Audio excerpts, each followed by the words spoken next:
So welcome to the final day of sort of roughly commentary on Vachaka Kovai. And I want to encourage everyone on Zoom and here to do two things that I suggested yesterday as well. One is, any questions that you have, but any topics that are either mentioned or the things that are mentioned that bring questions to your mind. Feel free to ask at any time, because it's more interesting as a discussion this way. And again, the purpose of these passages, which are ultimately on the same themes really over and over and over again, just from slightly different angles, is to get you trying to look more deeply into the practice. So if questions come up, that's good. And the other thing is, again, a sort of challenge, if any of you want to take it, is to attempt the practice of self-inquiry or surrender or both during this whole session, and make it a sort of a battleground for practice, basically. And then at the end, if I remember, I will help hopefully ask how it was. But if not, you can feel free to mention it regardless.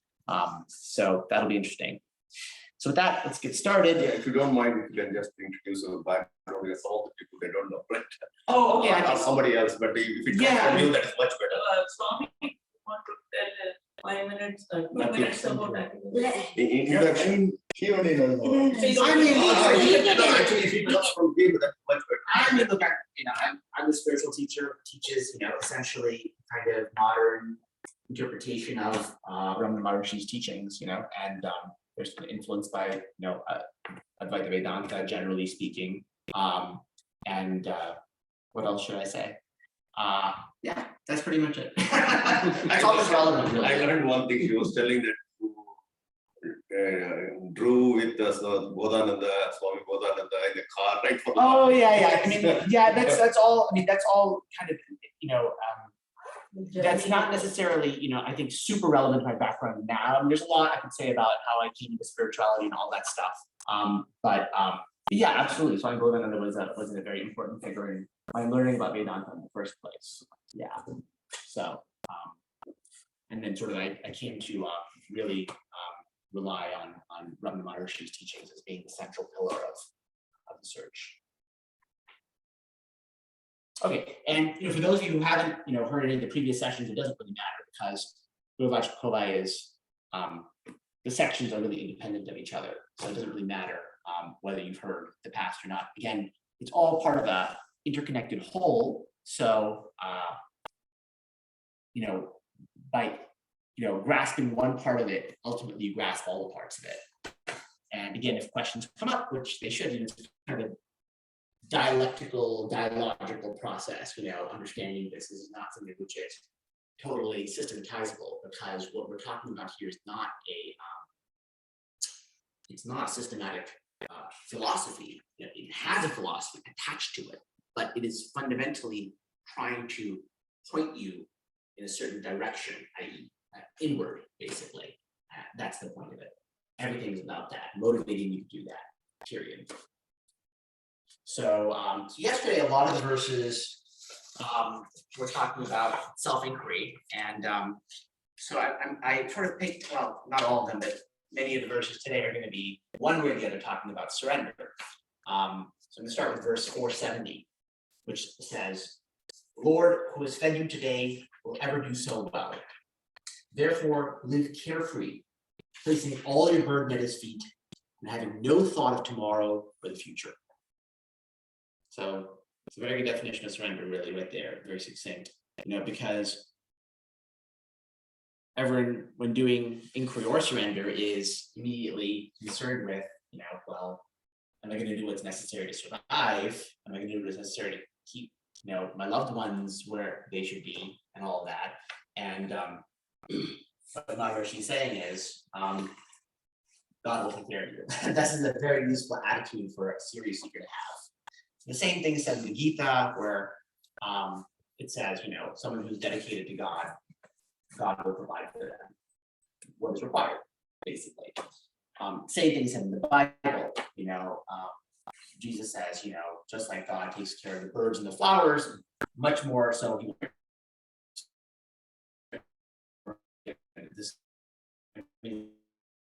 this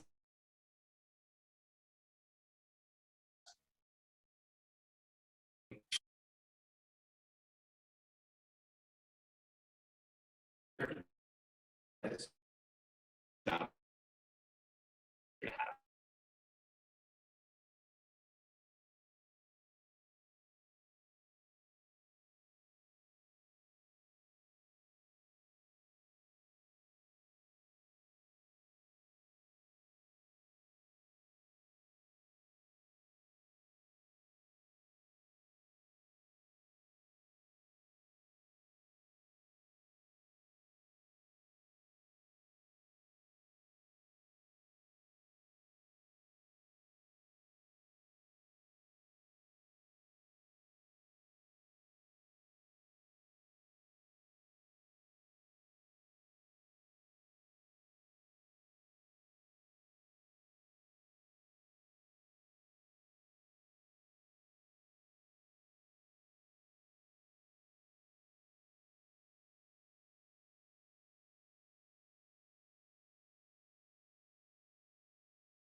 Doing inquiry into the surrender process, which is fine. Similarly, you can do inquiry, and then at a certain point, you seem to be able to go no further, and you can then surrender, and that will move you in the direction of where you want to go. But yeah, so yeah, I mean, one way or the other, the question is only going to be resolved at the end of the search. But that who's a surrender question, you can either, if you're taking a pure surrender, you can simply ignore the idea that you're surrendering, right? So that idea that I'm surrendering, ignore that. Even though you're doing it, you're putting full effort into staying alert, staying out of thought, and continuously relaxing your will, right? You're doing that with full alert effort every second. But this thought that arises that I'm doing this thing called surrender, you just ignore that thought, because that thought is actually wrong. The reality is the state of surrender is just the truth, just the truth. It is what the self is engaged in already, because the self is not an object. The self has therefore no relationships with anything. It does not move, it does not change, it cannot be defined, it does not do any action. So in effect, the self is ignoring all things all the time. The self is always never exerting its will. So that surrender, which we're advising seekers to do, is what the self is already doing. And if you are the self, that is to say, you are already always in that. That's the truth. So when we're surrendering, we're effectively doing, if you do surrender and then you take away the thought or ignore the thought, I'm surrendering, you're very, very close to just what's actually the state of affairs. That is the actual fact. The idea that you could either surrender or not surrender, and that surrender is an action, is a provisional idea that's a result of the fact that you feel like a separate person, basically. Yeah. Or you can inquire. You can say, who's surrendering? Yes, and then who am I? That's the other possibility. Verse 473. Seated in the heart of everyone is heart, everyone as heart, the Lord will ordain everything according to one's destiny, or product of the karma. Therefore, if we unswervingly abide in self, our source, all will happen unerringly. Again, a good attitude for a seeker to have. The point being, if you do the practice, everything that will have to happen will happen. Actually, even if you don't do the practice, that's the case. So this is simply the case. This is again technically speaking, right, we could say, and this is true, right, all views, including the idea of destiny, are just views. Not exactly true that everything's destined, because that very idea is coming out of the egoic field. So, Akilesh, could you comment a little bit about free will? I know this is a topic that's discussed, and even Maharshi has talked about it. Yes. But again, in this context of what you said, everything will happen.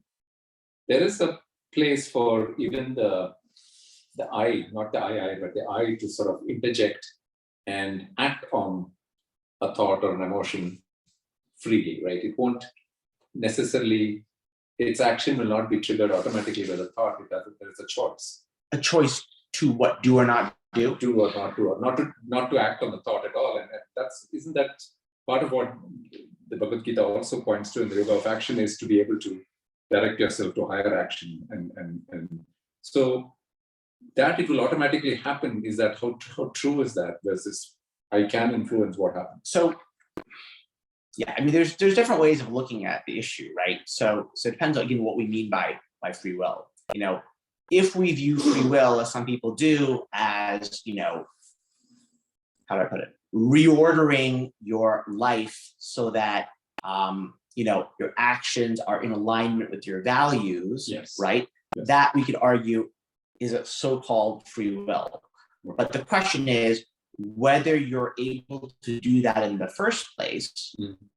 True. Are you really freely able to do that, or are you controlled? Again, like I said, I think yeah. I mean, you're right. I think getting to the point where the circumstances that brought me here, that was not my own will. That I got the right education system, the right social values, maybe to act a certain way. But you're right. But at the moment when all that is there, when I take an action, I can say, okay, I can choose to not take an action or not. When a thought arises, let's say a destructive thought arises, and I catch it and I act opposite, the contrary to it. What I would say is that when a choice comes up to do an action or not, how do I put it? Like, again, like if we take the idea of the doer seriously from a certain perspective, then it seems like the person appears to have a certain kind of choice. Okay,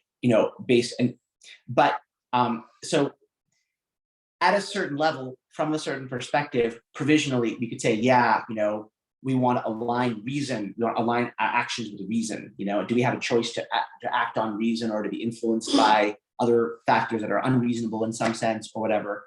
But the truth is, the entire series of conditions, like you see, not just your circumstances, but everything that happens at every moment, if you really look at it, right, from any perspective, that's, Sure. It's very hard to say that you actually have any independent choice at any moment, really. We can look at it and we can say, just like in a novel, just exactly like in a novel, right? You look at a novel, a character has a certain series of actions. They are presented with a certain series of choices. Mm-hmm. And then we can talk about those choices. We can say, oh yeah, should he have married her or shouldn't he have? Should he have, given up this and done that, or no? Yeah, he seemed to be doing these actions and he seemed to have choices, right? So we can talk in that language of choice because it's a way of understanding people's intentions in a human world. But does the character in a novel really have choices? Like, no, not really. Because, first of all, because the novel is written by an author and the author determines what happens. And secondly, and more fundamentally, because the character in a novel doesn't really exist. Sure. Yeah, it's just a series of words. So you see that? So the language of will can be useful in like human situations, normal human situations. We talk as if we have intentions, choice, the possibility of considering alternatives. Like we couldn't appear to interact the way that we do without that language. But is there actually any choice? Like, it would be hard to see how there could be, because everything, even from a scientific point of view, everything seems to already be defined for us. There seems to be very little or no room for any kind of freedom. So, let alone from the spiritual point of view. So So, a serial killer, for example, Yeah. what you're saying, really doesn't have the freedom, and we punish him as an act of society, but yes. there's nothing really to punish. Yeah, right. Because I mean, and again, I think I mentioned this the other night, but I love this quote from the Gita, where at the end of the Gita, Krishna says, if you think you're not going to fight, you have another thing coming. You will fight. You will fight, because God has all the creatures in the world like on a machine and spins them around at God's will, not your will. So there's this complete fictional drama of choice. Oh yeah, I'm not going to fight. Well, here's why you should fight, because the self is there. The whole Gita is like this kind of like drama, as if Arjuna has a choice. But the end, Krishna is like, no, you don't really have a choice. First he says, you have a choice, decide what you will. Then he says, you don't really have a choice. You're going to do what you're going to do. And let me tell you what you're going to do. This is what's going to happen. Whether you think otherwise or not is irrelevant. Even if you think otherwise, even that's going to be ordained. Every thought is ordained. Every movement is ordained. Nothing is outside the will of God. Nothing. So where is the freedom there? So it's almost like a movie runs itself, just that the movie watcher has freedom to disengage from the movie or not. That's all you're saying, right? That's right. That's right. No way can he influence the movie. No, but it's a very special movie, because the movie, they've advanced the technology so much that it's not just the movie you're watching, but you're literally experiencing this phantasm of being this person, character, right? Including the sense of, you can smell what he smells and hear what he hears. And not just that, but the sense of Dursh, the sense of I could choose to do otherwise. That sense is also like part of the movies. Wow. That intimate sense of not just doership, even experiencership.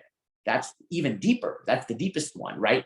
Even the sense of experiencing it all is also part of the movie, And then ultimately, even the disengagement from the movie is also part of the movie. Right. So, I mean, none of us are here by our own free will. Yeah, that's right. That's exactly right. Yeah, that's right. That's the ultimate. But as long as you feel as if you have free will, so then you have to pursue it. Yeah. So even this thing to cultivate aspiration, to cultivate the 6 conditions for a thing. I mean, in a way, it's not my choice if I am to. Yeah, it's part of the script. Yeah. You are part of that. Yeah, that's right. You mean to pursue the spiritual? Is that what you mean? Yeah, of course. Yeah, I mean, the thing is, all the disciplines, laid out in Vedanta for me to the 4 conditions, sadhana chatushtaya, the whole thing, all the sutras, the conditions that you have to meet.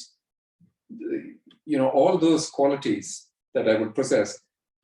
I mean, there is part of me putting personal effort, which is why you're also saying, hey, the will should be used to inquire, not for certain other things. Because it implies I have a will. Well, right. Because the thing is, it feels like you do. So though you may know in theory, the subtlety. So you've got to concentrate on this. No, because though you may know in theory that it doesn't really make any sense for you to have independent will, you still feel as if you do, and B, you don't fully believe that there's no free will. If you really believed, if you truly in your heart of hearts believed there's no free will, then surrender would follow automatically, because you'd be paralyzed, right? The moment you really believed that there's no free will, the mind stops.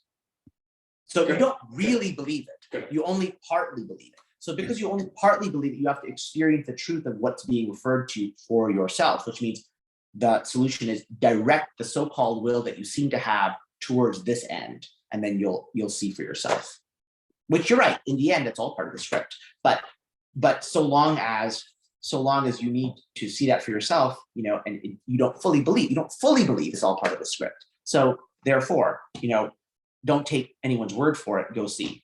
But I think the character is also evolving gradually from birth to birth. Right? For example, he says, "Oh, now in this life, I became like Vedantic, Yeah. But the path is, I mean, they call Leela, correct? And in the part of the Leela, I think, our characters are, maybe he might not believe in, but the characters are evolving from birth to birth, where now it looks like you are possessing these path, but it might be an evolving path for your. No. My question is very simple, right? There is a will that we are all cultivating now to do continuous practice, as Akilesh is saying, rather than directing the will to any other external activities. Yeah, just stay with it. There is a will. I mean, I think and that will fails me sometimes. The will is strengthened sometimes. At some point of the day, the will falls, and that's why I'm lost in thought. Then I polish the will, I strengthen myself. So this whole process indicates that I have a will and that I'm exercising that will to do this practice. Yeah, Yes. And it's a fierce discipline. yes, Now, I think from what you're saying is I'm imagining that I'm a will, and in that imagination, yes, I'm Yes. carrying this out again, Yes. but I really don't have the will. yes, yes. Okay. I mean, you I'm could say, clear on that. you I mean, could I guess say, I realize that I'll be enlightened, but Yeah. I'm just trying to that's say. very close to the truth. So- It's not exactly right, because the truth is, right, so it's not exactly precisely that you don't have a will, or that things are determined exactly precisely. Why? Because those are all concepts. Yeah. And so the point of this exercise is all concepts come from the egoic perspective. The egoic perspective is wrong. So all concepts are therefore wrong. So it's not exactly accurate to say that everything is destiny, because it's really not any of those things. I see. But this concept of there is no destiny is, or there's no free will, essentially, except for the free will to choose to disengage, is a very useful concept for the seeker. Okay. Essentially. So how Let's does put it that way. this entire thing fit in with the whole karma? The prarabdha karma is Yeah. task, and sanchit karma is something else, and then agami karma is something else. So if you have no free will, Yes. how can you change agami karma to affect your prarabdha karma to change I mean, where you're going to be going? no, well, technically, that's the problem with karma theory. I mean, technically speaking, again, if you follow the theory, there's very little room for change. It's going to be a series of, the only way you can't change it. It's that what you are would change based on the past. That past might include the seeds for change. You see, so there's no. So how does one even get redemption? Because your redemption is not your. You have no choice. It had to have in been any planted. matter. It had to have been planted already. So the idea is that there's something already there, which is going to, or you can say God's grace if you prefer. That God can alter things. It doesn't really matter, because the truth of however the view goes, it's not going to be strictly accurate. But yeah, I mean, if you're taking strictly karma theory, then every evolution already has a cause in the past. It's just manifesting now. So the whole of your entire many lifetimes is already set, basically. Your karma will be burnt if you follow complete surrender. Next, that's a redemption. Yeah. This is like it's like in Calvinism, granted Christianity, the idea of predestination. Yeah. So some people are chosen that way if you follow karma theory. Isn't it God's will that in this world we should try to learn how to meditate? Yeah, I mean, And I think so. good people that should come in our lives to guide us and all that. Isn't that also God's will? Yeah, I mean, I think so. I think that's right. Exactly. So that's the problem with strict karma theory is, it doesn't really account for any other possibilities. I do think God's will is probably superior explanation to everything than just saying karma. But karma is it's a useful temporary view. That's what it is. All these views are temporary views, are used for certain purposes, for certain contexts, but we have to realize they are not the full truth. So, can it be useful to think of karma sometimes? Yes, sure, because some people need to realize that, it could be helpful for them to think about the fact that where they are now is in some sense based on where they've been in the past, and the decisions they made in the past affect them now. And so, and that they can potentially alter their future by changing their actions now, but is that strictly speaking absolutely true? No, because all these views are not absolutely true. So you mentioned one thing, right? So the concepts. So in Vedanta, there is a prakriya called Adhyaropa, right? So Yes. all these concepts are given as though they're superimposed, but there is not there. At the end, you remove everything, then because everything turns to mithya. Yeah. Everything is Maya. So you are in the Maya world, which is not true.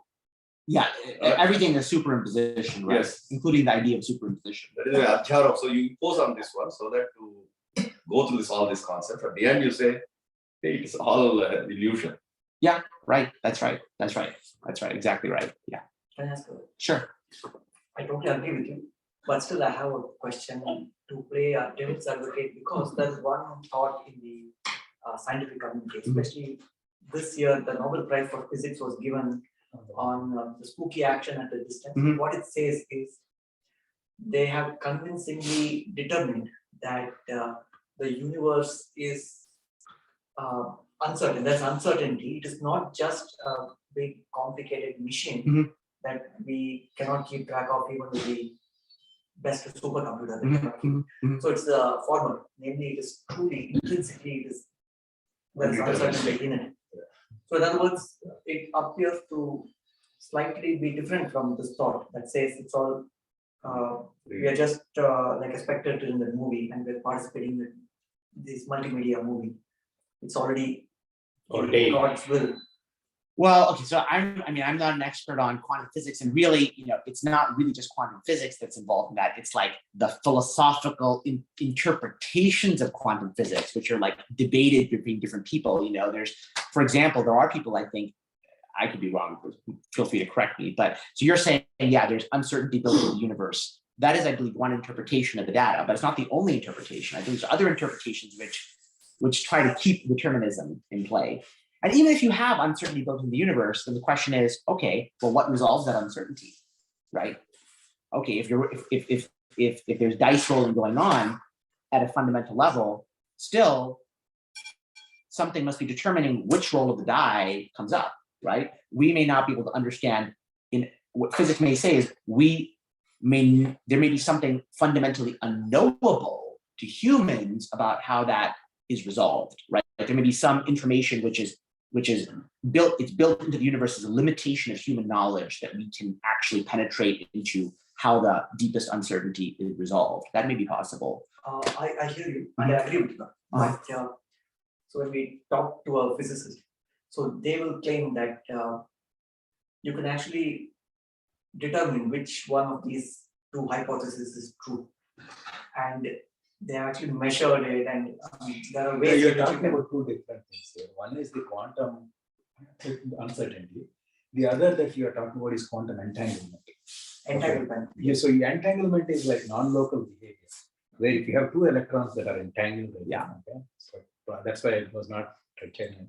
If they are separated by 2 light years, right, and you measure one, and its spin is, let's say, up, the other one spin you can actually know for certain is up, down, Right. even though they are separated by light Instantaneously, years. right? That is Yeah. quantum entanglement. Right. The theory behind it is pretty complex. I will not get into that. But the quantum probability, what he's talking about is like, where is this electron? Right? Yeah. Okay. So you cannot know that for sure. Yeah. It is basically a probability cloud. Yeah. Right. So, but the observation or the measurement determines where that thing is. Right. Okay. That is neither here nor there. That's nothing to do with consciousness, what we are talking about right now. That is a physical interpretation of how the universe works. Sure. According to quantum. Sure. I mean, right, Are yes. they stealing slowly our Vedantic ideas? Not really. Not really. I mean, there. I know. Yeah. I mean, so again, we don't want to get deep into the murkiness of interpretations of quantum physics, but I know, it's a minority view. But but there are still prominent physicists who do believe that consciousness is involved in the resolution of quantum physics Because things. we don't have a definition of consciousness in physics, right? There is no implication of consciousness in quantum mechanics. That is a misinterpretation of quantum mechanics. Probably. Well, that's fair. I mean, Yeah. you may believe that. I don't have enough information to disagree with I have you. a degree in physics, so actually. I know, but I'm just saying. But I mean, you have great physicists of the 20th century disagree with you, right? Who have Nobel Prize laureates and all that, right? I mean, okay. The Copenhagen interpretation, right? Yeah, the Copenhagen interpretation is basically where the wave function collapses. Right, but the person who propagated that word, wouldn't they believe that actual consciousness was involved? No. This news both. They Schrodinger, they don't believe in that. There's Interesting. no consciousness involved in this. Measurement problem is There's a guy like completely- Daniel Wigner or something like that. Eugene Wigner, sorry. No. He didn't believe none of these people? No, Okay, no. well, maybe I'm misinformed. But my impression was that there are people there were physicists who believed that, and I don't think it's No, because relevant there to is this no point. definition of consciousness in physics. So there is no way to implicate consciousness in any physical process. Yes, That's how physics works, right? Physics is only determined. I have a very strong suspicion that, this is not really, this is where physics shades into philosophy, right? Not necessarily spirituality, and we're getting off topic anyway, but it's about interpretations, and interpretations are not necessarily so easily determinable by, especially interpretations at the extremely abstract levels, right? Because when you say an observation, okay, it's not clear necessarily to everybody what that means, you know, like, and after all, observations are always ultimately connected somewhere in the chain to a human who has to note the observation. It doesn't matter, even if it's an electronic device taking the observation, if you're going to know what it says, a human has to see it at some point, its readout. So you can't, it's very hard, I think, philosophically, I suspect, to completely disentangle that possibility, because No, they don't disentangle the possibility. What I'm saying is there is no definition of consciousness in physics. So no physicist will invoke consciousness as a mechanism to explain any physical phenomenon. In fact, the reverse is true. They're looking at quantum. well, I know, yeah, I know, of course, they're trying to explain Actually, consciousness there in are quantum physics, but a couple of very prominent physicists and mathematicians who have proposed that we need something like a lifetron or a conscious. No, Like Roger Penrose. Penrose. Yeah, Okay. Roger Penrose, David but Bohm. let's not get into anyway, this. yeah, whatever. Yeah. This is all irrelevant. The truth of the matter is, it doesn't really much matter. But the point is, look, you know, whatever the best philosophical interpretations of quantum physics are, whether or not uncertainty is built into the universe, really what it comes down to is, for this purpose, is it's useful for the seeker to believe, and there's a good evidence to support that, even that just from an experiential point of view, that there's no free will, basically, and you know, and therefore don't worry. What will need to get done, you shall do, whether you like it or not. It will happen. You will follow the script, whatever that is, whether it's ultimately uncertain on a physical basis. Reality, though, see, all of this is basically at war in some sense with the idea that everything is material, right? So the debates about exactly what's happening at the very bottommost levels of the material universe is trumped by the fact that matter is, from the perspective of the spiritual, itself a thought. So there's something which is deeper than that from the perspective of the spiritual. That's why we're doing this, because if you were limited to mental knowledge, then you're always going to be in doubt, because mental knowledge of any kind is always subject to doubt. We're trying to find something which is beyond the possibility of doubt, which means it can't be mental knowledge. So, you know, whatever the fact about anything in particular, we're trying to hunt for something which is beyond that. And that's what ultimately undergirds this. Yeah, no, actually, I just see, there was 10 years ago, there was a debate. Is there a God? It is two famous, if you go into Times magazine. So one guy, he's actually chief of something, very, very renowned person. The other one is from Oxford. He says there is no God. God means this. Ultimately, Bertrand Russell. I don't remember the name, but there are very well known people. Right, maybe Nobel Prize winners. Ultimately, what this guy says, hey, we don't have any instruments to measure how the universe works. It is beyond our cognition. Yes, we keep seeing it go. We make progress, but there is something beyond it to your understanding. You may say all this, oh, I measured it and all those things, but that measurement is limited. Yeah. Since you're interested in the physics aspect, I think there are two things, right? He's already brought that up. There is no primary cause explanation in physics. Yeah. Physics is always a list of secondary causes. Yeah. So the primary cause is unknown and nobody knows. Okay, so that's one. The other thing is what you said, right? Whether there is free will, whether there's predestination kind of thing.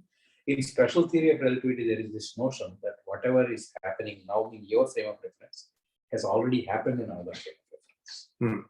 So effectively, that comes down to your question of predestination, because it's already happened in another frame of reference. I mean, Vedanta, right? All the Upanishads say that the Brahman is unknown. You cannot say I know it, because even the Kera Upanishads we are studying it. If somebody says that I know Brahman, you don't know.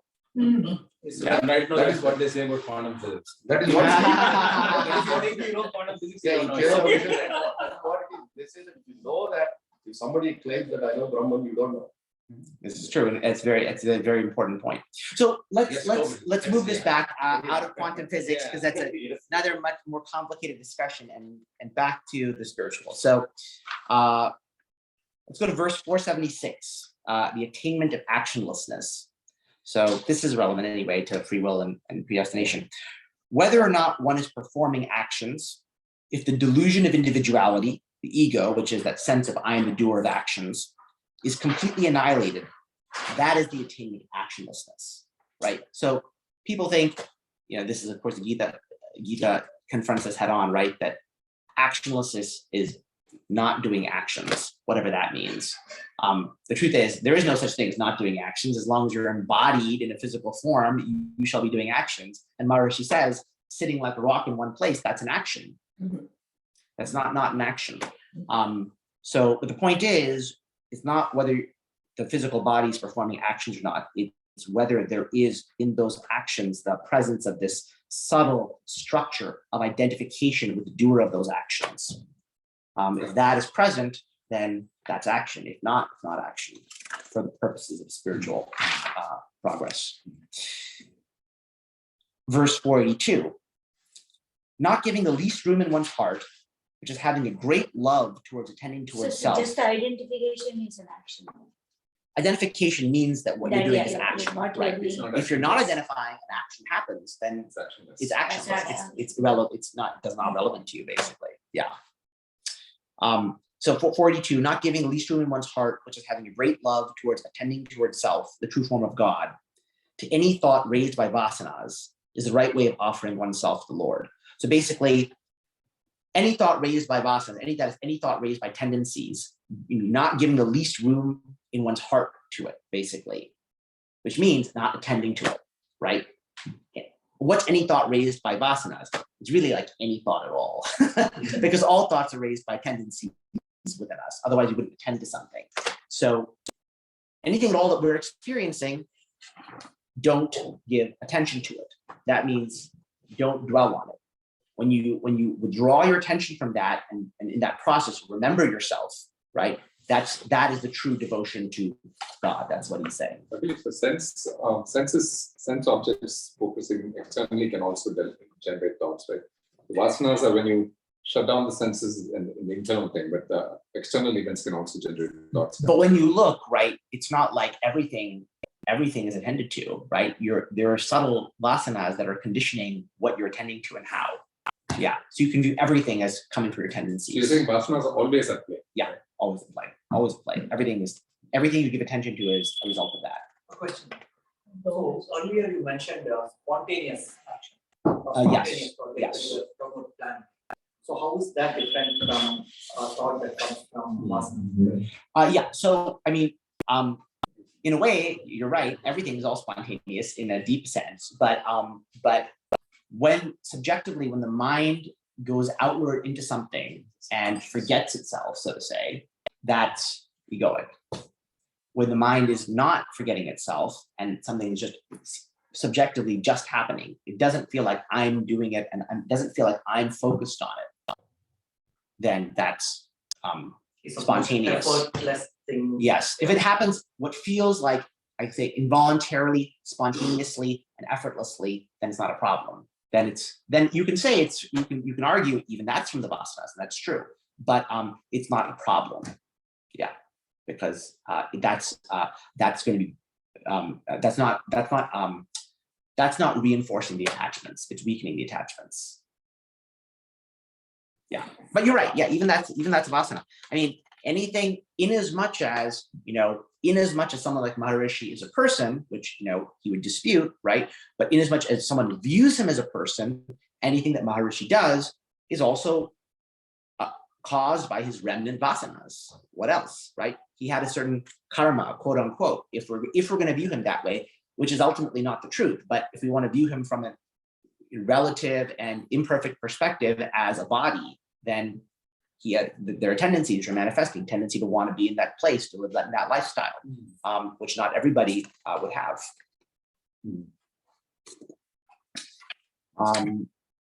516. The true form of God cannot be understood except by the mind, which stands firmly still in nishta, or self-abidance. Therefore, without allowing the mind either to wander as a vagabond or to fall into laya, which is, i.e., basically some form of sleep, due to tiredness. Train the mind to be conscious and still on one target. So again, yet another definition of surrender. They're all saying the same thing again and again and again. Right? Don't give room to thoughts that are stemming from the vasanas, or basically keep your mind away from thought, right? Alert, right? So don't allow it to fall asleep. That means alert, and don't allow it to wander. That means don't allow it to be absorbed by thought. The definition of surrender would again. So that is where the problem is, because the two sides of the river banks. you can say, Yeah, isn't it? exactly. That's how they Yes. explain it. Yes. And then you have to be between them. Yes. So you stay there, right? And you continuously re-recognize this too is a thought, this too, like this moment is a thought. So don't allow your mind to go wandering into it, basically. Immediately withdraw it back, like stay in that recognition. And then the next second, this too is a thought, basically. And as long as you keep doing that, and you keep abstaining from using your willpower, which is they imply each other, because if you recognize this is a thought and you don't allow your focus to go into it, you won't take it seriously, you won't treat it as reality, and you won't exert your willpower. And similarly, if you don't exert your willpower, you're effectively denying yourself the ability to focus on the thought. You won't be drawn in. So each, it's like a leg with, a chair with four legs. You hold one leg and you move the other three automatically. So, but even understanding that, when you're withdrawing from the thought constantly, that's also a thought, correct? Yes. It's a better thought. Yeah, no, that's right. You're right. That's exactly right. That's again Surrender, no, it's not that. No, not a trap. Surrender and self-inquiry are practices which are thoughts. They're fundamentally, ultimately not thoughts, but they seem to be thoughts. Yeah, we decided those two thoughts are. Yeah, those are, you have to focus. You can't go from many thoughts to zero thoughts, because the one who is trying to do that is themselves in the way of that happening. They are a subtle thought. So all that they can do, quote unquote, is bring the mind to one thought. That one thought is the point of stillness. And unlike normal meditative activity where you're putting your mind on a kind of fixed object, like an image or a word or the breath, right? Something which is a unchanging fixed object. In inquiry or surrender, it's a dynamic attentional process. You're moving towards something which is going through objects. So it changes, and it leads you in that way to subtler and subtler and subtler and subtler thought. Because as you, for example, surrender, you ignore this thought, ignore this thought, ignore this thought, attachments weaken, your mind becomes quieter and quieter, which means that the remaining experience becomes subtler and subtler. And then you ignore that too, and ignore that too, right? Even thoughts of happiness, even thoughts of peace, even bliss, all of these things, ignore, right? So in that process, your mind moves backwards towards its source. So you need that one thought. And then, as Maharishi says famously, it's like the stick that's used to burn the funeral pyre, and then itself burns up at the end. So, yeah. 517. Give up all attachments towards the petty sense objects, which are caused by the delusion, I am this fleshy body. The silent mind is the pure Manilingam, the superior form of Shivalingam. If this is adored, that is, if this mental silence is carefully preserved with great love, it will bestow unending bliss. So again, exactly the same thing, just another restatement of it, right? The point is, the reason we notice sense objects is because we have subtle attachments to sense objects. So we need to make a practice of withdrawing our attention from them, ignore them. Again, this is different than, for example, many versions of so-called mindfulness. Mindfulness is like an earlier practice, could be preparatory, but mindfulness is like, get really into the activity, right? Notice the activity in all its detail, right? Be present to the activity that you're doing. This is saying, no. Ignore the activity. Move your mind away. Do not commit yourself, your attention and your focus to it. Let it blur into the background. So it's different. Again, if there's a TV on, you're trying to not be drawn into the details of the TV. Yeah. So it's different than saying, do your work and get wholly into it. Don't get distracted, right? That's more of like a karma yoga or something like that kind of approach. This is like, no, ignore all of that. It's noise. It's noise. Even the karma yoga. Karma yoga would be more like, I'm going to try to do, my duty, dedicated to God, not worry about the results, right? But you are attempting to do what's right, right? Here, it's different. Here you're saying, I have nothing to do with doing or not doing. That's not my responsibility. I'm just ignoring everything. This is all just like a light show that I'm trying not to be drawn into, not to take as real. Basically, do not take it as real. And the body and the mind that you seem to have will still perform actions. What actions exactly they perform is not up to you, but it was never up to you. So, whatever they do, they do. That controller of that thought process is scary. That Yeah. is scary. Yeah, Because yeah. right now we are thinking it's Yeah. me who That's are right. doing it. That's And right. Not my, like, the mind behind it is there, and that's why I'm able to see you or Yes. put my hands to do that. That's Yes, what you're yes, yes, yes, exactly. And exactly. now you're saying no. Yeah, that's right. That's exactly right. Because again, there's two approaches. You can either take the slightly more skeptical approach of self-inquiry and say, who am I? And confront the illusion that way. Or surrender is the path of slightly more faith and saying, you know what? Just get me there. I'm done.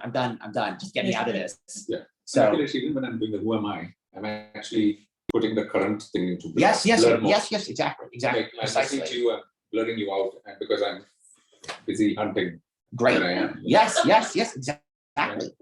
When you seek the eye, it's exactly the same thing. Exactly. That's what I'm Yeah. saying. Why because there's no free will. Just put it. Yeah.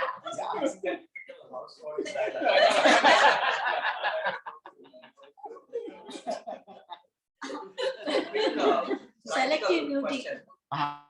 So how does one not get into the trap of hatred? Because, for example, many of the Vedantic scriptures, the very first verse of Ashtavakra Gita, for example, says Vishayas are Visham. So reject it with all your heart. So it can bring, because you are, I was observing, you were saying ignore, you didn't say Yes. reject. Yeah. So, but Yes. sometimes we can get into that. So why are many of these scriptures, they're so much, they use strong words to reject rather than just ignore?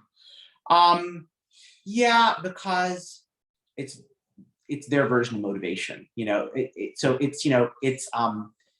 I think it depends on the temperament of the person who's listening. Sometimes, like for example, Maharshi himself says, love the self. This is the way of loving the self. So it's people who are drawn to a devotional way of understanding spirituality, like those words like ring a bell with them, and there are people who are more like ascetic in nature, and for them ideas of just harshly cutting off desire, kind of resonate with them. They like their competitive spirit is aroused, they're like, yeah, I want to do that, so it kind of, I think it's a matter of language and motivation, whether you say hate or ignore, because the tradition in both Hinduism and Buddhism is very, very strong words against being ensnared in the material world. I guess it's my personal style that I don't think it's absolutely necessary to have that attitude. It's just, I would say, non-judgmentally, because non-judgmentally ignore it all, So, everything condemns all these materialistic, Yes. including Bhagavatam to Yes. the other places. Yes. They do. So Akilesh, you reject. You don't reject. You just ignore. This is the same thing as non-reactive passive witnessing. So it's close. So surrender is close to quote unquote non-reactive passive witnessing, but the difference is that see, in so-called non-reactive passive witnessing, you're still kind of, you're trying to witness, or you're trying to identify as the witness. But in surrender, what you're really trying to do is you're trying to move your attention away from everything that is perceptible and thinkable and feelable. And that includes the idea that I'm witnessing. That witness idea, you're also trying to, that's just a thought, right? So the idea that things the witness idea is consistent with the definition of the Atman. Is the avasthatraya sakshi. It is a witness to the three states. Yes, but the You're witnessing moving towards the self. Yeah, but the witnessing that we have as individuals is the waking state witnessing. So the only witnessing of which we as seekers know is the conditioned dualistic witnessing available in the waking state. Mm-hmm. The What you're doing witness, in surrender also. In sorry? surrender also, when you're bound by the senses, you're using the mind. You're rejecting. You're ignoring a thought. Yeah, no, yes, it is, right. But so what I'm saying is, in order to get to the deeper witnessing you're talking about, the limited witnessing to which we're seemingly ensnared, that has to be seen through. And the only way to see through it is essentially to recognize that the thought that I'm witnessing is also just a thought. So the deeper witnessing will only reveal itself when the identification with this limited witness is seen through in some sense.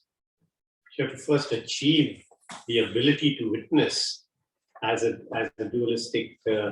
Yeah, sure. Yeah, in that, yes, you're right. I mean, in the process of surrender, you will pass through a witnessing phase of sorts. Sure. Because but most often what happens is, for the uninitiated, when a thought comes in, it just consumes the person until the next thought comes in, and that next thought consumes the person yet again, and they're never unconsumed.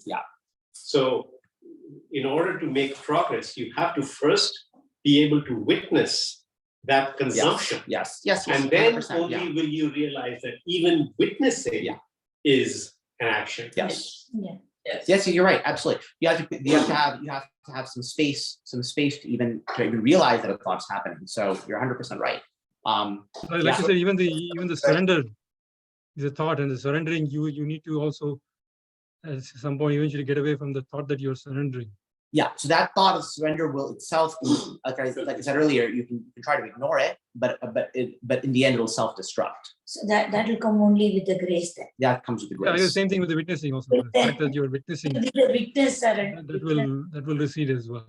Yeah, I mean, so look, I mean, I'm not saying trying to be the passive witness is bad exactly. I just think there's a greater clarity to realizing, from the start that that's a thought. And so, why try to be the witness when that's just an idea? Yes, surrender is also an idea, but surrender is trying to move the mind away from all thoughts dynamically. Whereas I am the witness, let me reside as a witnesser, is more static, in my opinion. But that said, it's sort of a little bit similar to, I think someone in a couple of nights ago asked me about Nisargadatta Maharaj and, his recommended practice of like residing in the I am, and I think I said something like, it's not my preferred language, because the idea that you're residing in the I am, you're actually not residing in the I am, you're residing in some feeling that you've labeled I. And so you're staying there. Now, that's not a bad thing, because if you can stay in that, that will accomplish a lot, nevertheless. And in the end, it will give way and open something up. But I would prefer to recognize that feeling as a feeling and try to see that I'm aware of that feeling, even that I'm aware of, keep going. That seems to be a little sharper, And similarly with surrender, rather than trying to abide as the witness passively, I think it's a little sharper to say, ignore all that, because otherwise there's like, it has a certain kind of flavor to it. We're trying to get away from all flavors, like this idea of like, because people can have, misconceptions that arise. It's subtle. Not that it's a terrible thing. What did Ramana Maharshi call surrender, either in Tamil or in Sanskrit? What is the word he used? Krishna. I don't know. I mean, I'm not sure. What is the word for Saranagati. So I'm not. So in this whole, as we progress towards surrender. Yeah. Being a witness is a concept, Yes. and that concept leads you in the right direction. Because you are trying to get away from being consumed by a Sure, thought. sure, yes. So based on where you're starting from, Yeah. being a witness is a concept that moves you in the right direction. I mean, it can, sure. So what is the concept that takes you from being a witness to ultimate surrender? Yeah, well, it's not a concept that gets you there. It's a couple of different things. It's the continuity of the practice. It's a continuity of the practice, which is the same really as saying the intensity of the practice. It's the weakness of the attachments, which is also the same as saying the continuity of the practice. It is the strength of the desire for liberation, which is also saying continuity of the practice. They're all the same thing, And then it is grace, which is also will come when the continuity of the practice and the attachments are weak and the desire is strong, and all of these things are the same thing again and again and again. So you personally, by your effort, cannot directly get past the witness identification, but you should be striving for it nevertheless. You should be trying to say, yeah, that's just a thought that's arising. I'm witnessing, this is a thought. Ignore. Nevertheless, you can't break the illusion without grace assisting that process. So you're trying to knock at the door. Like, this is not it. You have to keep knocking. Don't sit there, I would suggest, but rather knock. Someone has to open the door from the other side. But yeah. We didn't knock enough. Yeah. In the morning. We didn't knock enough earlier today. No, like only if we had knocked till for about 15 minutes, we would have got the answer. Exactly. See, the other way to look at this, comes into the whole universe, right? It is a manifestation of the, whatever you call it, that unknowable cause. You may call it Brahman. Right? Mm-hmm. Then you are a part of that universe. And your force is very small. So you have two choices. Either you align with how the universe works, or you keep trying in a different way, but you will not make any progress. The reason is your effort is so small, infinitely small, the upper thing will focus on. So therefore, you just align with how the universe works. Right. That is what is in Bhagavad Gita also, that is the surrender. Sure. All you have to do is let go of your individual will, Exactly. and then that's be fine. We have 524 and 526 with you. I do not actually have that. This topic is right there. Is that right? Okay. I mean, if you want, you're welcome to read it. 524 is basically Tarkam, the debate. So if you engage in this type of debate, your mind is it's going to mess your mind. Yeah. Free will fate debate. You will never realize. See, there's a world nowhere you will reach. This is a free will fate debate, right? It's saying that. Right? No, that's 522. Prarabdham, I can read it in Tamil. I don't know how many people will understand here. Madi, Prarabdham, தன் முயற்சி இவற்றுள் விதியாகிய ஒன்று மதியாகிய ஒன்றை விட வலியது என்றும் இல்லை விதியே கீழானது மதியே ஏற்றமானது என்றும் இவ்வாறு ஒன்றையொன்று மறுத்து வருத்த வாதப்போர் நடத்தும் மக்கள் மூடர்கள். You're gonna have to translate that. Goodwill and free are stupid. That's what he is saying. Exactly. Who is this Vidhi? Who is going to look for Vidhi? Is going in. Who is the person who is looking at Vidhi or free will? First find that out, then that will decide. Exactly. Then the 524 is basically if you argue between, whenever you argue, Tarkam. Any general, complicated intellectual debate, right? If you do that, this will actually mesmerize your mind and buddhi, and it will take you into a deep hole. And you will never come out of that hole. Sakya is very uncomfortable listening.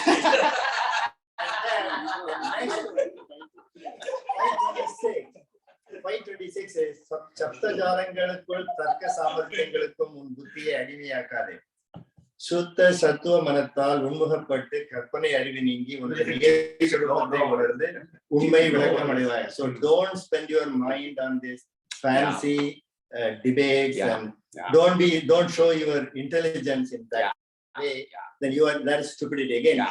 He's saying the same thing. Yeah, exactly. I just want to Yeah, make for the seekers, basically, because the thing is, then you get into these, yeah, exactly, intricate. So we were philosophical debates. debating for so long. yes. Too slogam, he killed it. Right? But it's classically known, right? So this Vedanta, this Jnana Marga is a very difficult. So therefore they say Bhakti Yoga, just surrender Bhakti Yoga. So then that's it. It will take care of it. As long if you can fully surrender, that's That is what Bhakti sufficient. Yoga means, is surrender. That's exactly this. Yeah, this is the true meaning of bhakti, precisely. So let's go to verse 534 now. This is a small, interesting point. I'm going to bring it up. So let highly mature and courageous aspirants who have a bright and sharp intellect firmly accept that soul or jiva is only one, and thereby be established deep in the heart by self-inquiry. It is only to suit immature minds that scriptures generally say that souls are many. So this is called Ekajivavada, right? There's basically ideas, normally we think of, there are lots of people, right? But there's so many different people who are seeking and etc., all this sort of thing. But he says for the seeker, it's really useful. Just think of it as just only one person, actually, you.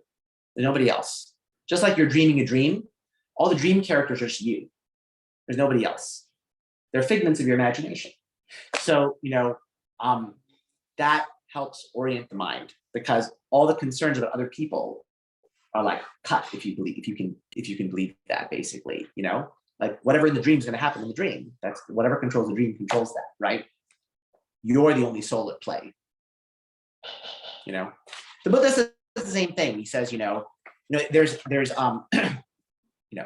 Maharshi says this, Buddha says this, basically, fundamentally, there are no others. There are no others. 535, is there anyone who is born, or is there anyone who has cut the bondage of birth and death? During the time when the I thought does not rise, that is to say, deep sleep, is there anyone who is bound in the body, or who is released from it? Inquire well now and tell me. So he's just saying, in deep sleep, what happens, Hanuman right? is bound by the body. Sorry? Hanuman is ever present. in Hanuman is He bound does in the not body. want to leave his By body. his own choice. By his choice, he said, I hug Rama. I want that body. Yeah. I don't want to leave the body. He's the only one. But this idea that see, we're identifying with our waking characters, but in deep sleep, that character disappears. In dream, it's distorted. In deep sleep, it disappears. So why are we privileging the waking state as being the only reality? If we recognize that whatever is real is capable of taking the form either of the waking state status or the deep sleep status, right? But is not really conditioned by either. That's why Brahman is beyond awareness or unawareness, beyond them both, beyond being or non-being. Then we wouldn't consider ourselves subject to birth and death. Birth and death are ideas born of the waking state, basically. That is the classical of the Mondukya, right? They discuss all about the dream. They discuss about the waking state. Yeah. Waking state equal to your deep sleep state also. Yes, exactly. And all three are. All three are just thoughts, actually.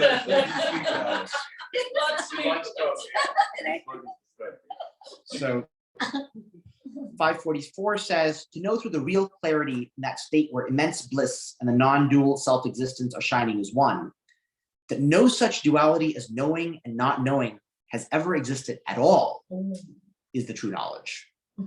Yeah, again, because exactly, just like Brahman is beyond being and non-being, it's also beyond knowing and not knowing. Knowing and not knowing, again, are states of mind. And states of mind are only present in certain kinds of, in certain modes, basically, like the waking mode. In deep sleep, there's no issue like that.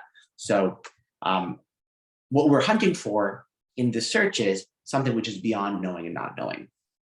Something which can't be limited to one of those two categories. It is knowledge, though. So there's an interesting contradiction because it is knowledge, but it's not the kind of knowledge that we normally classify as knowledge, because that kind of knowledge is falsifiable, maybe inaccurate and subject to doubt. Knowledge, 545, all knowledge and ignorance can exist only pertaining to external second-person objects, but since they do not exist in the real state where self alone shines, The true knowledge is that one in which duality of knowledge and ignorance does not exist. This is the same thing. 546 says, some say know thyself, but is there anyone who does not know himself? Tell me, is it not equally ignorant to say I realize self as to say I have not realized self? So this is a pointer, because on the one hand, seekers are seeking the truth. But part of what happens in these scriptures and texts like these is that we're trying to point to something that the seeker will recognize either now or plants a seed for recognition later. Because when the mind becomes very quiet and one is continuing the surrender process or the inquiry process, that is to say, one is trying to look deeper and deeper and deeper, subtler and subtler and subtler, like things have become so subtle, right? That's like, what exactly is happening here? In that, words like these can ring a bell at that point. When the mind is subtle and quiet like that, words like these can ring a bell and snap the person into, through grace again, the insight that we're looking for, basically. So what words can you repeat? Yeah, sure. He said, some say know thyself, like, right? That's the task. But is there anyone who does not know themselves, actually? Is it not equally ignorant to say that I have realized self as to say I have not realized self? See, because the idea that you have realized self suggests that you're apart from self, that you don't actually have some innate knowledge of what you really are, that what you really are is in some sense the thought of not knowing, it's strange, right? The reality is what you actually are knows itself. It just doesn't necessarily know itself, in a what we consider to be a mind recognizable form. It has a different kind of knowledge, direct knowledge. Normally our knowledge is, like you said earlier, it's a knowledge of something else. So it's mediated knowledge. Whereas knowledge of the self is direct, meaning not needing another object. So that knowledge, which we don't necessarily recognize as such because we're looking through the sort of instrument of mind, is always active. And there's this kind of like a play of sort of, if we're honest, really kind of nonsense that I don't know who I am. Really, something in us does know. If we didn't know, we would never be able to reach the goal. The goal is already accomplished, actually. Otherwise, we'd never be able to accomplish it. So, that's why it's called a pointer, because it's only when the mind is quiet enough that it will ring that bell, but it will plant a seed anyway, regardless. That is exactly what is observed by them, right? Say the moment you say I know, that means you are objectifying. You're objectifying it, correct. So the moment you objectify, you cannot objectify the Brahman because it is. Yeah, that's right. Therefore, you cannot say I know it. Yeah, exactly. That's exactly right. At the same time, we all know it. That's the other side of the coin. That's the other side of the coin. It is known. It knows itself. It knows itself. So is it more accurate to say, instead of saying self-realization, perhaps self-remembering? Yeah, you could say that. I mean, we're just playing with words at this point. The reality is whatever it is something which is beyond the capacity of the mind to fully grasp, right? Because it's a perspective change out of a certain way of looking at things to something which is not representable in that way of looking at things. So one way of looking at things, there's a domain where it can see, and then this is a shift to something which this domain can't capture, can't grasp, can't comprehend. It's like trying to represent a three-dimensional thing on a two-dimensional surface or something like that. You just can't get all the details. So yeah, it doesn't really call it enlightenment or self-remembrance or self-recognition. However you dance around it, it's always going to be uncapturable. There's always going to be something. That's why the scriptures dance and dance, because they can't. They however much they try. It's not that they're trying to be unclear. It's that as you speak about it, you speak in circles because you can't actually say the center. So you have to speak around it and around it and around it and around it. Right, that's what happens. So yeah. Yeah, exactly. No, Exactly. personal experience, practical experience. If you are just before going to bed, this happens. You have some notion of who you are, but you cannot describe what is that. Right. All of us have that experience. I think you know internally you are something, but you cannot describe it. But even if you describe it, it's a lot of egoistic description. Yeah, that means you have to be quiet, but you cannot describe exactly who you are. But you have some I don't know how to describe it. You have that notion, or I would not say notion, that feeling, whatever it is. Right. No, I mean, Maharshi says when you wake up in the morning, if you have a split second before you remember who you are and what you are and all the memories set in, that moment we're trying to, in a way, through inquiry and surrender, like extend the duration of that. Because that's when that mind is relatively quite pure, basically. Let's see. The whole week started like that.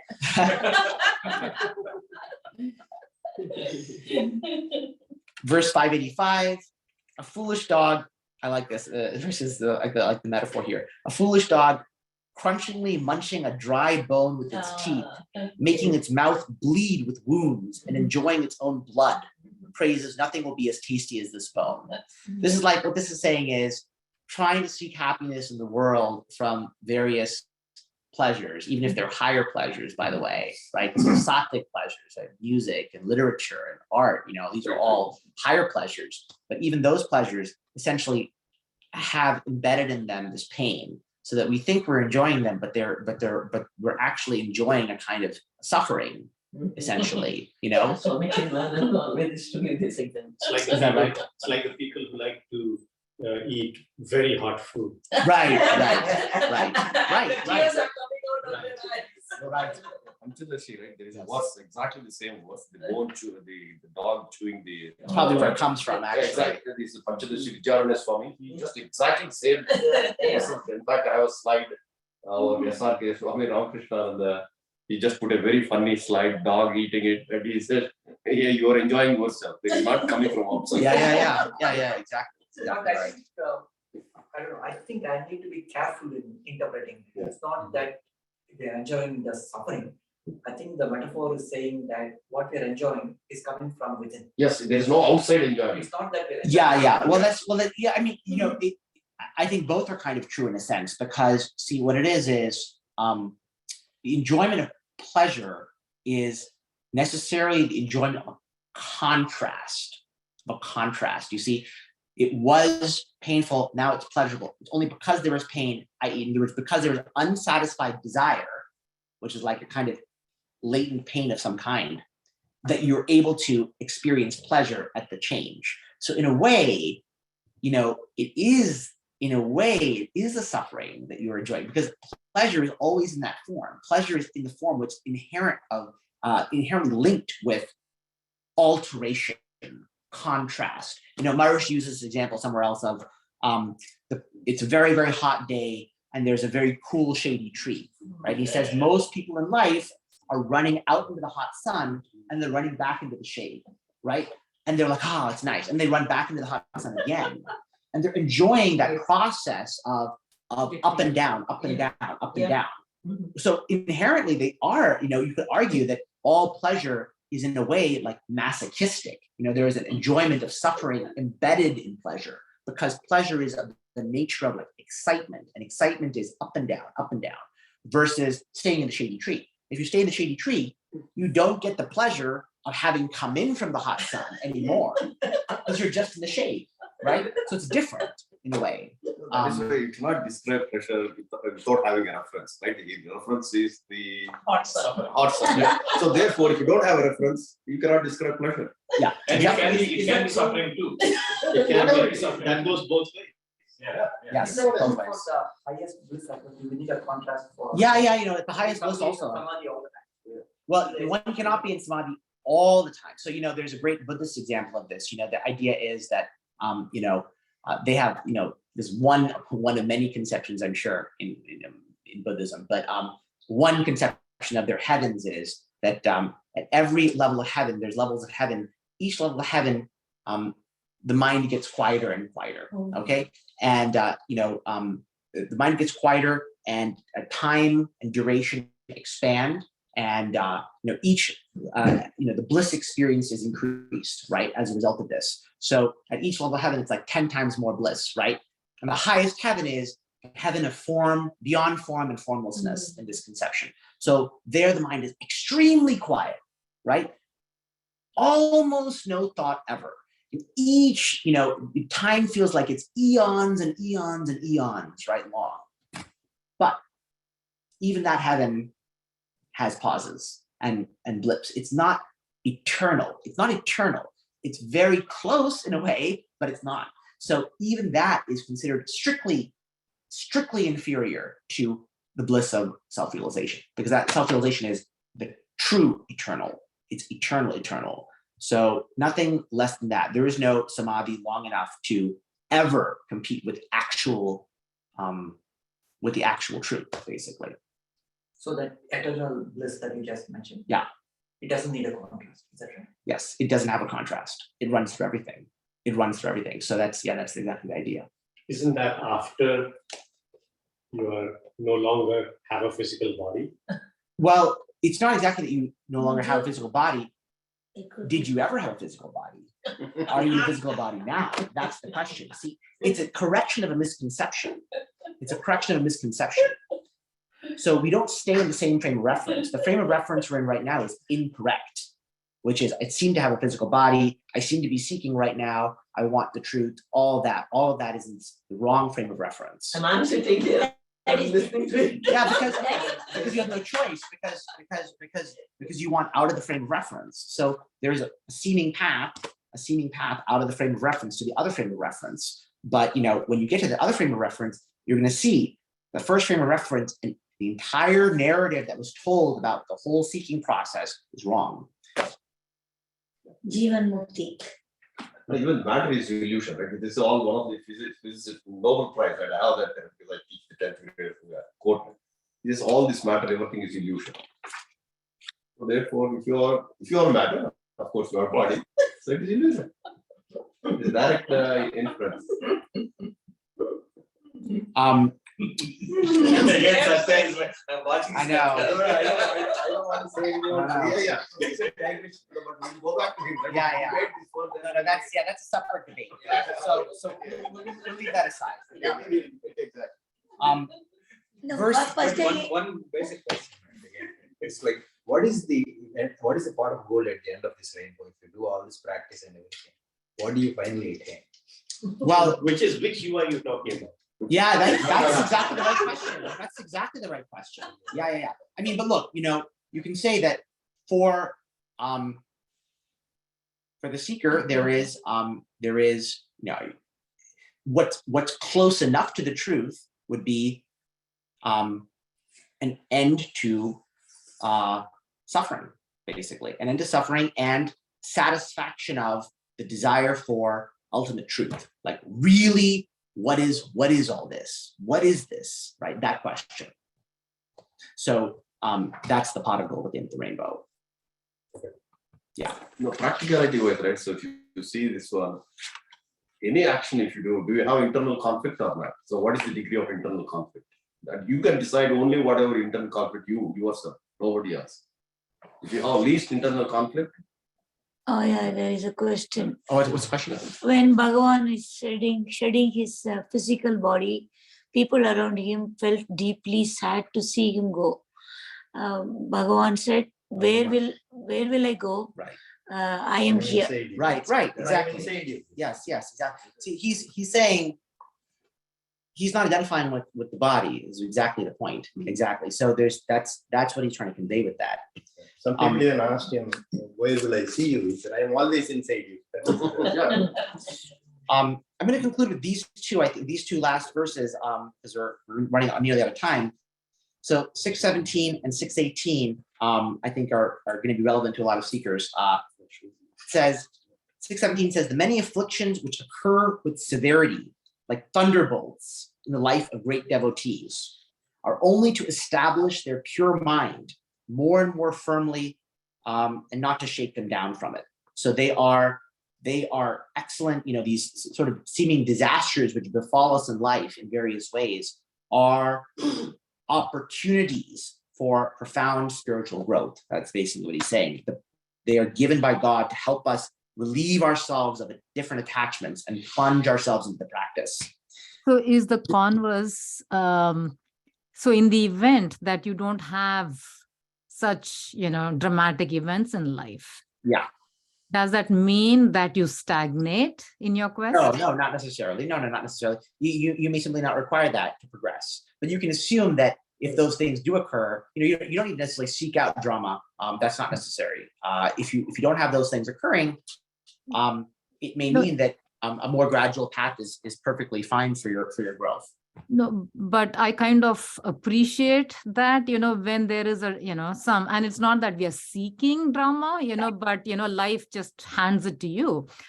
In that case, right? I mean, it could be used as an opportunity for deepening, the search. Yes. But if, you're kind of cruising along, then. Yeah. I mean, you can say in a way, cruising along, it's easier to become complacent. Exactly. That would be true. That would be true. But yeah. So just remind yourself of that fact. Yeah. Yes, because when things are hard, the mind naturally turns towards the divine because it wants out. And when things are easy and going well, the mind's like, oh, this is great. What's the search? So you're right in that sense. So it could be easier to become, complacent. So then when this whole thing about, predestined and things like that, so is it, I mean, when something, a life, threatening or life changing event happens, is that, so, you can progress in your spiritual path? Or, I mean, is that how one should view that? That's how you should view it. Exactly. Yes, precisely. Yes, it's an opportunity. Definitely an opportunity. Yeah, exactly. That's what he says again in the next verse. Exactly. He says, discriminating and knowing well that all the suffering that comes by prarabdha, your karma in this life, are sent to him by God's grace in order to make his mind stronger and thereby save him. Let an aspirant bear them patiently as tapas practice without being alarmed, even in the least. So now the way of saying that is, instead of, when something, happens, a life, something that's not very favorable happens, instead of saying, why me? Yeah. You reverse it and say, I'm so grateful. Yeah, that's right. Exactly. As soon as you plunge it, because that pain is a great opportunity to plunge that. Only when an attachment arises, manifests in the moment through your thoughts and feelings, do you have the chance to bring it into the practice. And only by bringing it into the inquiry, saying, who has this problem right now? Who's worried about this, right? Or just surrender it to God, or surrender it, period. Only if it arises do you have the opportunity to weaken the attachment like that. So when these dramatic events do happen that are bad, seemingly bad, they're manifesting these profoundly deep attachments. That's what it is, and giving the seekers an opportunity to drown them in the self, basically. But can we interpret also from a losing perspective, right? From a losing point of view, I can't fight. See, most of our nature is if you can fight back, we can fight back, right? Otherwise, we can resign and say like, okay, it's all for the betterment, like, Yeah, I mean, even whatever is not favorable happening, we can accept that in a resignation mode rather than be fatalist. Yeah. No, I mean, Maharishi's saying, please do accept it in a fatalistic mode. See, thing is, whether or not when you do surrender, right? People again are making the mistake of thinking that surrender means that your body and mind can't have feelings and actions. They can. Those feelings and actions will arise by themselves. So fighting against your fate, if that's what the kind of person you are, you will do that. You will fight against your fate. You meaning the body and the mind. But what we want is the inner core, meaning, i.e., what feels like your attention. What feels like the most intimate part of you, right? That part is going to ignore it all, let's say, for surrendering. But even when you ignore it all, you'll see the mind and body will continue reacting. they'll react in whatever way is part of their character to react. Feel the emotion, but don't get emotional. Yeah, exactly. Let the emotions come. Whatever the emotions or thoughts are, let them come. Our goal is not to banish emotion, judge emotion, say we shouldn't feel certain emotions. That's all problematic suppression. Our job is let them everything come and be. Only our job is not to get attentionally lost in it, because it's like a mesmerizing, hypnotizing picture, right? So just to recognize this is a picture and do not allow our attention to dwell on any particular thing. Revoke the attention, move the attention back. Otherwise, everything can be. Everything can be. Whatever emotions come, sadness, anger, anything bad, it's fine. Doesn't matter. Let it take care of itself. It will. The whole process of the mind and the body will handle that for you if you are dedicating your foreground attention to the practice.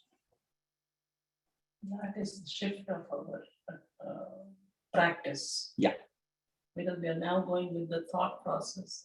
Exactly. Emotions. You're identifying with it. That's the problem. So, because I mean, again, there's always two levels at which you can work, right? So again, if you can't do the practice, you find yourself stuck at some stubborn obstacle, then you can step away from the practice and try to troubleshoot at some lower level, essentially, right? You can do karma yoga, you can do yoga, you can do something else to try to work with the actual mind and body, as if you're the doer, so to say.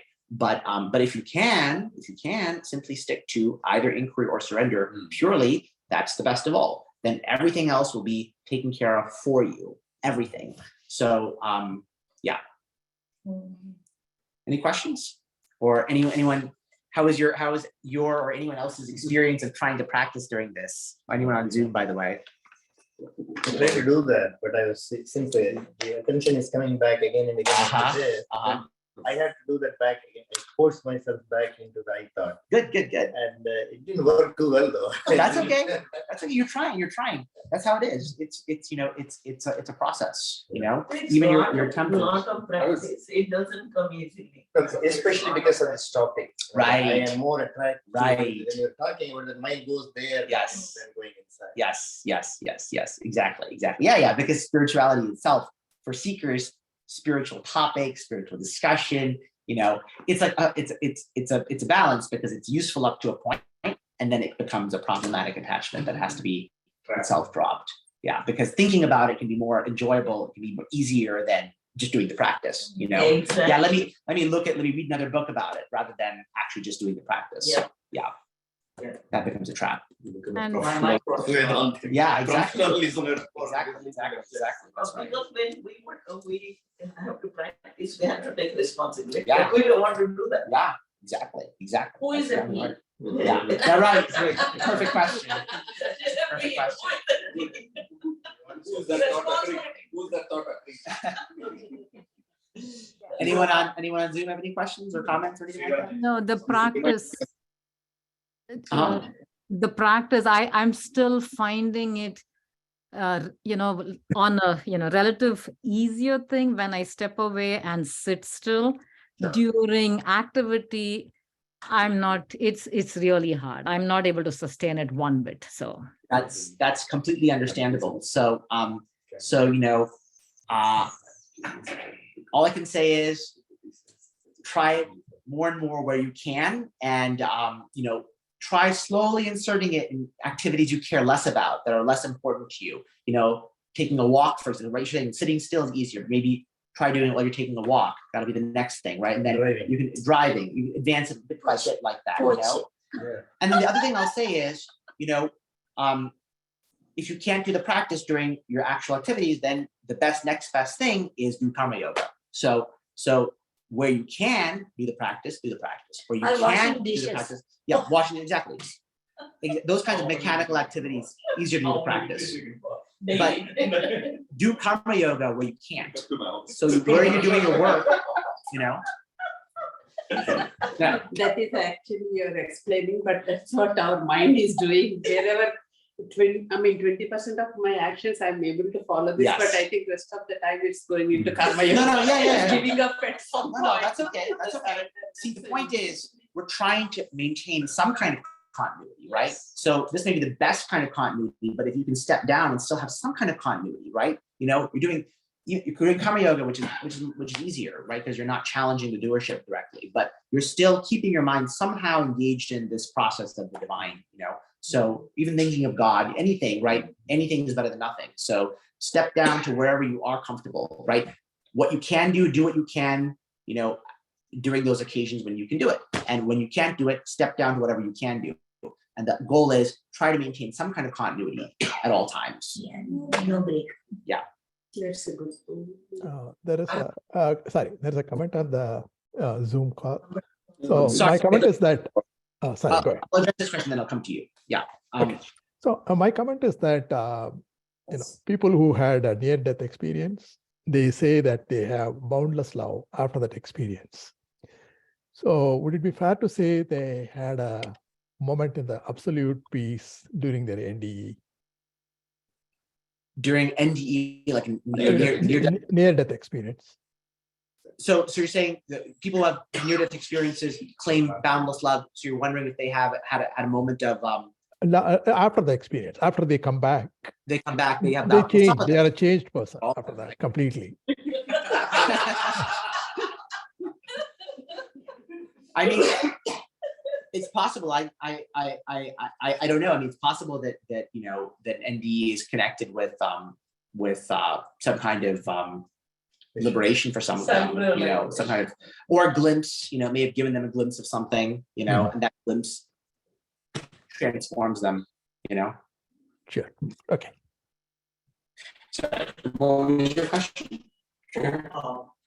I realized that my mind was chewing on the metaphor of the dog chewing on the bone. So I was wondering, one can argue that we need, without the bone, the dog doesn't enjoy anything.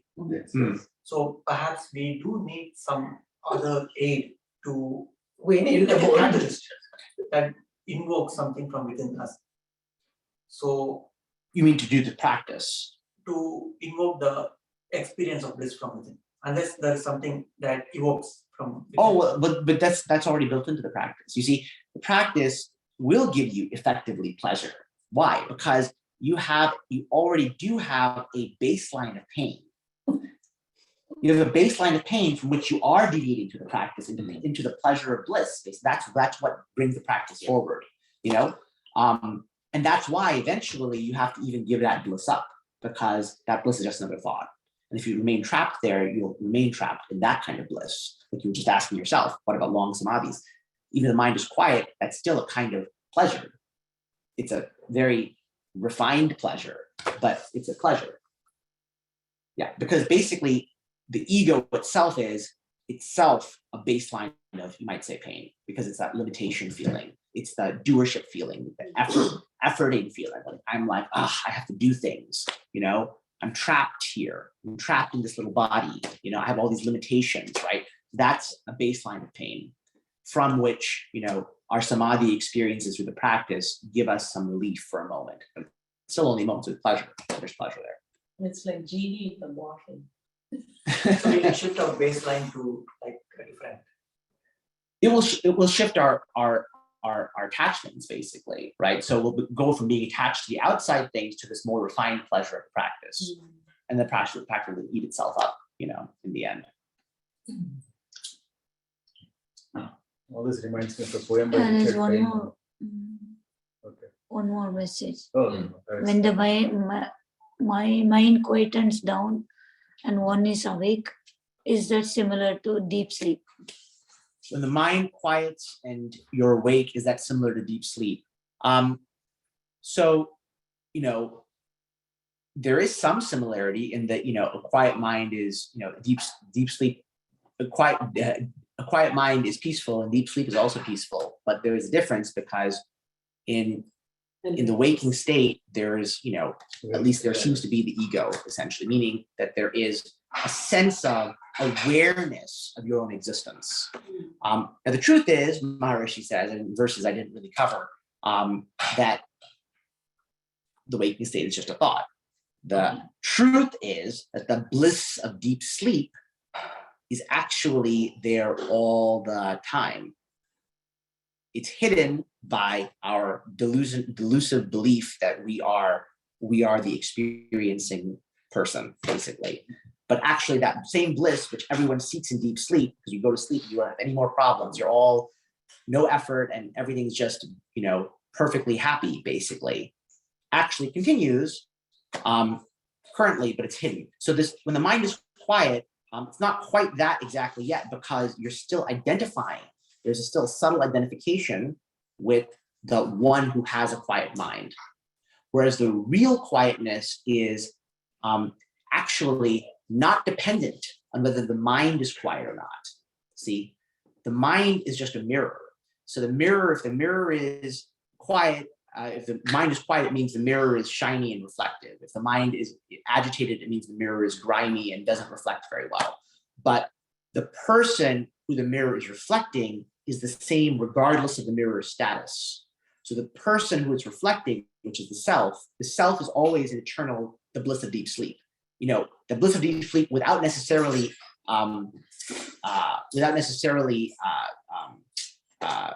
being restricted to deep sleep. Let's put it that way. Because if that person looks in a certain kind of mirror, the reflection is like the waking state. If a person looks in a black mirror, a completely black mirror, that'll be like the state of deep sleep, because the reflection is non-existent in a sense, But regardless, the person is the person. So when the mirror is entirely black, there's nothing else. So there's no thought of a second person, which is why there's a certain kind of experience of bliss. So deep ocean is inside you. Yeah. What we're trying to do is we're trying to get that deep ocean of bliss to recognize its existence currently, rather than feeling that we have to go to sleep to experience it. That it is us. That it is us, Yeah. essentially. Even when things are happening, I'm really happy inside. That's like a feeling. At some exactly. Actually, even when the mind is unhappy, that you are happiness, regardless. That's the mind point. is really taken Yes. Yeah, because the mind is just nothing. The mind is just light. It's like it has this color, blue or purple, it feels anger or it feels happy. That's not the point.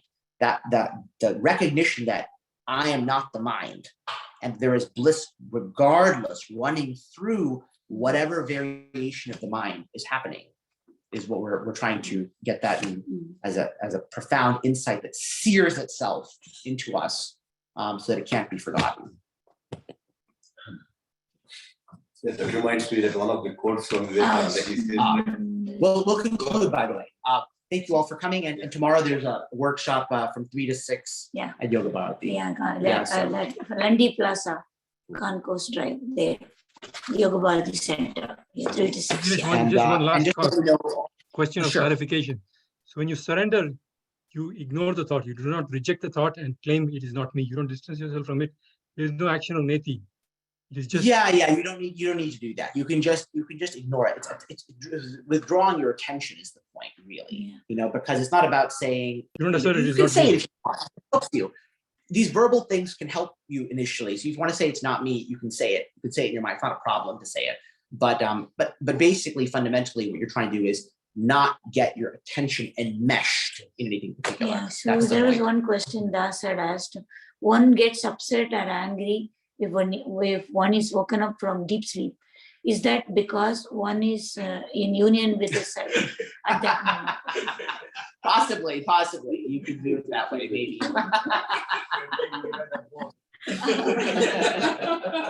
Somebody stole his phone. Exactly.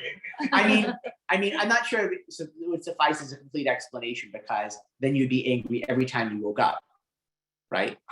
So because every time you woke up, you'd be presumably leaving that state. But anyway, yeah. I mean, the only way I think that you are happy you woke up, right? You are alive, you woke up, be thankful. Be thankful. All right. Well, thank you all, and and just to let you all know, I mean, in case you're not, going to the workshop or anything like that, I have a website, siftingtothetruth.com, and I have a lot of videos. So if you want more information on the practices, a lot of YouTube videos, a couple of books, there's a lot of information there for someone who wants that information. I mean, the reality is practice is itself the best teacher, but certain points can come up, you want more clarification, there's a lot of information. So I encourage you to look at that if you want. Okay, thank you so much. Thank you. Thank you.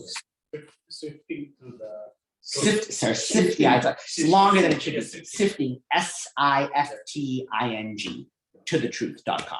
To the truth. To the truth.com. Sifting, like a sieve, right? Sifting. What is the name of It's a terrible website name. Sifting, SIFT, I can write it down for you. SIFTING. It's in the To flyer. TO, the truth. We'll share .com. that. She It's in the put, flyer. We'll share it on that Rita video. posted a Yeah. flyer in the group. Yeah.